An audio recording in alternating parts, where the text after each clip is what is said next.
solemnly swear. Do solemnly swear. That I will support and defend. That I will support and defend. The Constitution of the United States. The Constitution of the United States. I appreciate it, man. I tell you this, man. You have a totally different outlook on people and on life after something like this. After developing like an invisible illness, and typically I would say mental health falls under there, but it's rarely like in the invisible illness community. You're typically hearing Crohn's, gastroparesis, autoimmune diseases, right? All the physical things. Yeah. And a lot of these people are called spoonies. And so you get 12 spoons a day of energy. How many do you use? I'm like -7 billion in the bank, but I use way too many spoons I don't have. But yeah, you know, I now like when I'm driving around or I'm at a gas station or a store, I'm looking at everybody. I'm like, I wonder what their journey is.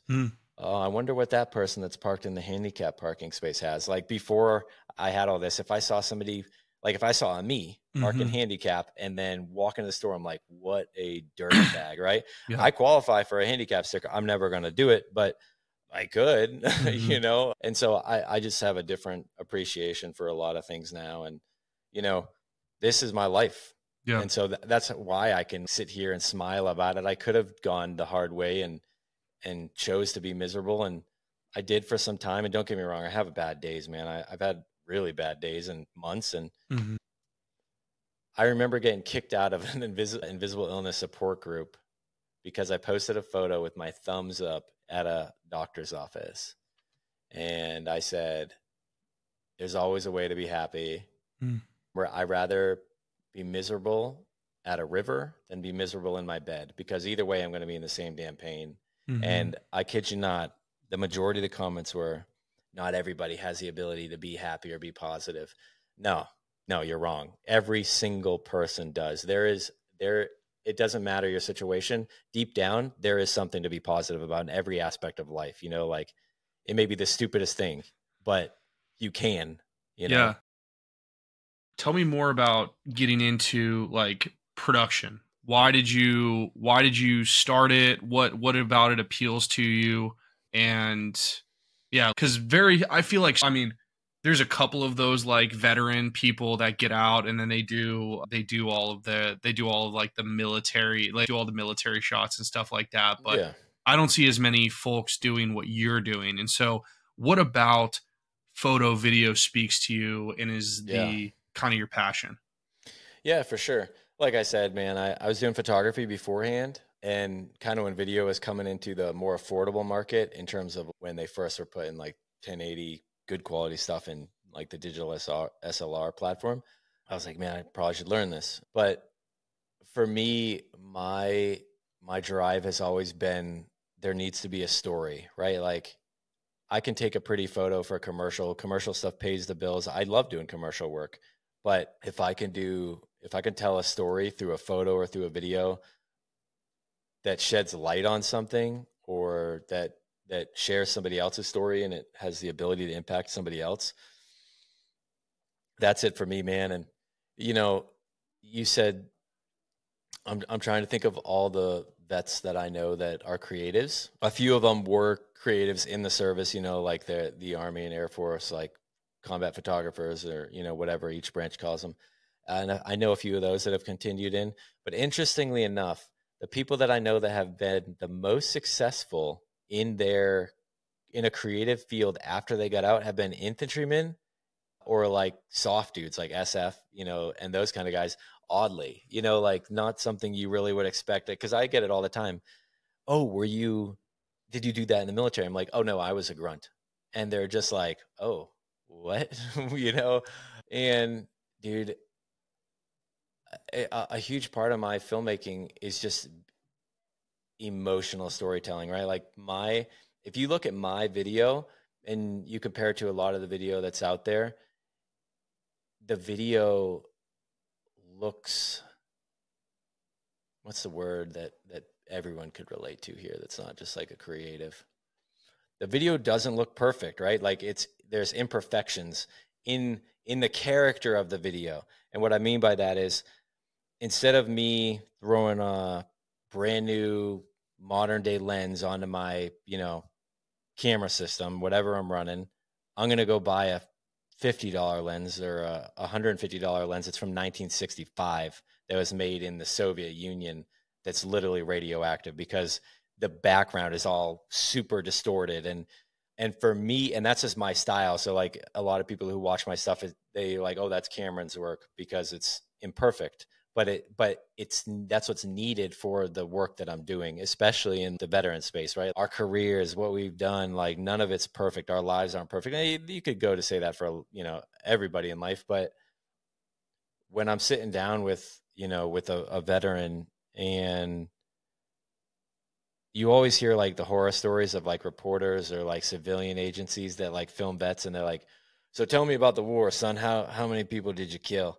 And I've literally sat in those conversations like I was hired to be the filmmaker, and they were so insistent that their staff member, ask a question. They asked that, and I'm just like, oh, here we go. You don't ask these things, and for me, I developed very quickly because I've had a lot of vets in front of my camera now, and I developed really quickly. I don't really have any questions for you. I'll tell you like, hey, listen, tell me your name, what branch, what MOS, what you did, and then the rest is yours. You can talk as much about your military career as little, and then just tell me where you are in life now. And there's some people that need not coaching, but they need to be guided. They'll be like, I was in the Marine Corps. And then they look up at you, what's next? There's those, but not as often as you think. The majority of people that sit down in front of me, I literally say my opening thing, and they'll be like, I don't know how much I have for you. And 40 minutes later, they are still talking. And I'm just sitting there, and as a filmmaker, today's world sucks. TikTok is so popular, and don't get me wrong, like I could sit on TikTok all day, but attention spans are like 3 seconds now. And so I don't want to make a 3-second video. I'm trying to make a video that's 5 minutes. And so I see, man, people on the video for a minute, and then it's like, and so it's always like the struggle. Hey, how do I put the most impactful into the start of this so everyone stays? But if I can impact one person from my film, for example, I did a film called Weightless with a veteran. His name's Ben. He was a infantryman, did 2 tours to Afghanistan, and we were on a veteran nonprofit program out in California fly fishing, and it was the last day when I did the interview with him. And he's sitting there, and he's, everything in nature has its place. The life, the death, all of it knows where it belongs here, and I just need to find where I fit in with that. And as somebody who preaches the outdoors and the amazing healing powers that they have, that hit me to my core. And I quote it all the time. And that film is still, in my opinion, that film's still on my website. It'll probably never go away. There's a lot of things technically that I hate, but the message, and I've received a few phone calls from other vets that stumbled across it that I didn't know. One of them messaged me on Instagram, was like, hey, could I call you? And I was like, yeah, dude. Want to make sure this dude's in a good place. And I didn't know who he was. And he's, man, I stumbled across your video on somebody shared it. And he quotes what Ben had said. And then he just hits me, man. I was going to kill myself this morning. And obviously I go right into this, brother, what can I do? What resources can I get you? Can I get you somewhere? And he's, no, man, like the film, what Ben said saved my life. I literally just stepped outside and took a deep breath in and all of a sudden heard the birds and the bugs. And is there something out here for me? And, and I had a phone call about a year later for the same thing. And that's just who I know. And so, man, to hear something like that, and to know that, it's not necessarily, I didn't have that impact. I gave another veteran the doorway and the window to have that impact to other people, right? I gave them the avenue. And so it's just naturally progressed to, to where 90% of my business is in the veteran world. The next thing I wanted to ask you is, so you start VVildwoods. Mm-hmm. What was it like for you stepping out and starting your own business? Yeah. So I've done it twice now. So right when I got out, I formed my first LLC, which was just my name. And as a creative, you reach crossroads when do you go production company or do you brand yourself? And I'm actually in this weird phase now where I'm kind of wanting to go back to just my name. Not really. We'll get there. So the first time around, formed a LLC and was doing a lot of passion projects, just trying to build this portfolio, right? Did a film that I contribute to getting most of my work. Me and a buddy did an 8,000 mile, literally 7,992 miles drive to California and back, chasing native trout across the West, fly fishing. And I made a 2-minute film. And that film I contribute to giving me all the work I've ever gotten because it gave me the next stepping stone. And then that gave me the next, and so on and so forth. And so I did that. And, about 4 months later, somebody reaches out to me from a magazine's like, hey, would you like to produce a TV show for the Outdoor Channel? And I was like, I've never done a TV show, but I'll do it. And so I produced a TV show for the Sportsman's and Outdoor Channel. This was my mistake as an entrepreneur. And just something to always consider is when you get that one amazing contract that pays really well, don't think that everything's going to go perfect in life. Don't put all your eggs in that basket. And that's what I did. I put all my eggs into the show. I still was marketing here and there. I didn't even put my name at the end of each episode. You could watch the show and you wouldn't know who made it. What an imbecile. Like what just idiot. And I wasn't really proud of the show. That's a whole nother story, just based off of, they told me I had creative freedom and then took it away. But I put all my eggs in that basket. All my other clients were smaller, and man, being told, you're never going to do anything. And now I've got some good income. Me and my wife are probably and our kids are living a life we probably shouldn't be living. We're going out to eat more frequently. I'm paying for the 13 cars behind me at Starbucks because I'm like, yeah, and I now think, damn, I could have used that money. And man, when the world changed in 2020, the show was like, hey, dude, we ain't moving. We can't move forward. Every company's pulled out. And so I went from making really, really good money to nothing. And so I'm calling every past client, hey, man, let's market some good stuff. And they're like, sorry, brother, we've got nothing. And so I'm starting to look in the full-time world. And everyone is. Hollywood is. I'm competing against people with 5 or 6 Emmys. And I'm applying to a trailer company as a video producer. And I'm having no luck. And so a company finds me on Instagram. And they're like, hey, you want to move to Missouri? We're looking for somebody. And I laughed. I was like, Missouri just is not on the list, man. But after some negotiations, me and my wife sat down. We really don't have an option. So we moved to Missouri, and I went into the full-time world for about 2 years. I still was building the relationships freelance, right? And I actively was building relationships while I was working full-time. And that's something that, like, man, relationship building or networking is key. I took every opportunity to talk to every person across every department. Anytime there's a trade show, hey, I'll go. Anytime there's a traveling shoot, I'll go. I'm making relationships with everybody, knowing, hey, I can do freelance work for them eventually. And so I left that company in 2022. Yes. And I went to another company to be a creative strategist for a very large company in the food space, had a team and had a very large creative budget. We had a $10 million budget for creative work. And I was like, this is it.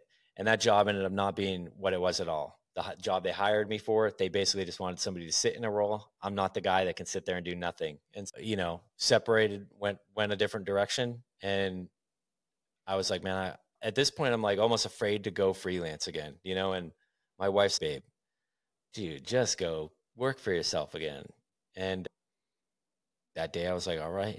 And so I'm writing down names for all these businesses. And I almost went into business with a very close friend of mine. And I'm glad I didn't, because going into business with a friend can be a very risky thing. Like, it's very easy to lose friendships. And I think that would have actually put a big dent on our relationship, just because I knew how that world works. And so I'm coming up with names, and I really loved Wildwood. It is a very common name. There's nothing special about it by any means. And if you type in Wildwood Films or Wildwood Photography, it's probably a wedding photographer or wedding filmmaker.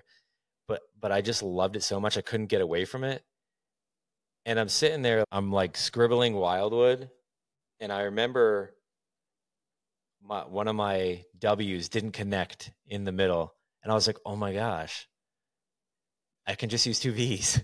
And so my wife was like, VVildwood, you know, like you said earlier. And so I was like, dude, that's it. And it's a conversation starter. Sure, there may be people who may not find my website because some people still look at the business card and think it's a W, but I always make it a point, okay, it's Wildwood with two V's.